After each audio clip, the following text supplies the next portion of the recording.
And let's continue the discussion with Ariel Cohen, who is a senior fellow at the Atlantic Council's Eurasia Center, joining us from Washington, D.C. Good to have you with us. And the other element that has yet to be added into the mix, certainly at the UN in New York, is, of course, Israel. And on Friday, Benjamin Netanyahu, the Prime Minister, will address the gathering there, the General Assembly.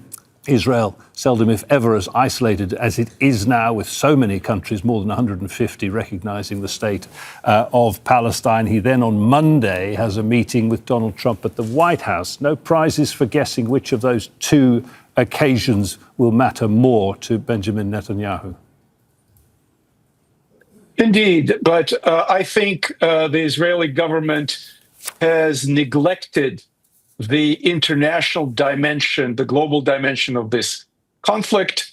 Netanyahu may stress the successes of the Israeli military in Lebanon against Iran, the continuous engagement against Houthis who keep firing missiles on civilian targets, killing and wounding innocent civilian Israelis.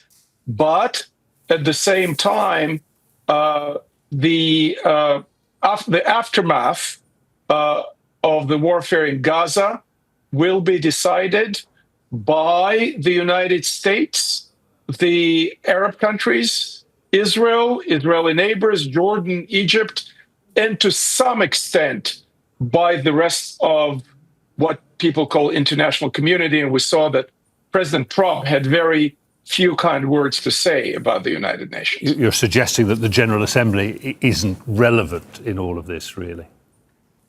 I'm suggesting that all this spectacle of the recognition of the Palestinian state is indeed a spectacle. It's political spectacle, but it doesn't have a legal legal gravitas. It isn't binding. It does. It doesn't have the legal value of a Security Council resolution, for example. No, quite. I mean, it is a show of global support and solidarity with the Palestinians. I would ask. Let me continue. Of course. Thank you. I would ask, where is the solidarity with Israel when 1,200 civilians were brutally murdered, raped, and pillaged by Hamas, and 240 hostages were taken into Gaza, and still 20 of them and many corpses are held by Hamas, which deliberately continues this war. I think few people would argue that there was an enormous outpouring of support for Israel after October the 7th. Let's move on, though, because at that meeting on Monday with Donald Trump,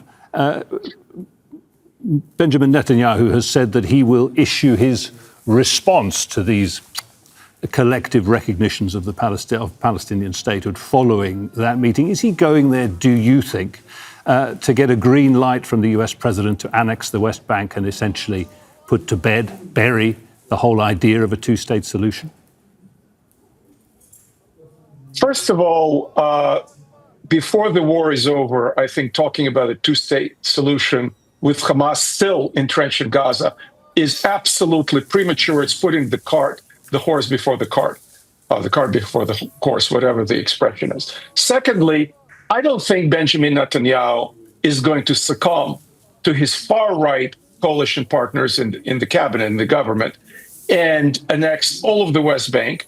What Netanyahu may do, and there is a lot of support in Israel for that, is to impose Israeli law on those territories that are absolutely vital for survival in the future of the State of Israel, such as the Jordan Valley and the historic chunks, the historic areas that were a part of the Jewish settlement in what is now Israel before the declaration of the state in 1948, such as a Gush Etzion south of Jerusalem. That can happen.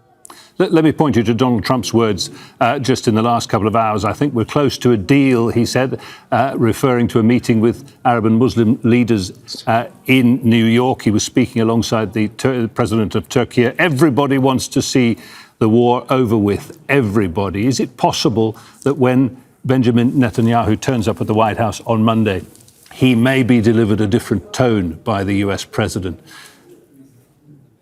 Yes, of course. And President Trump is known as someone who changes his positions quickly and often. Just to wit, the change of tone about Putin and the Russian-Ukrainian war, something I follow very, very closely. All of a sudden, Trump is striking a totally different tone than a month ago when he was meeting Putin in Alaska. So he may change his tone. And Netanyahu, by not announcing the response to the recognition of the so-called Palestinian state by France, Britain, and others, is very carefully tacking his course not to cross the United States and not to cross President Trump.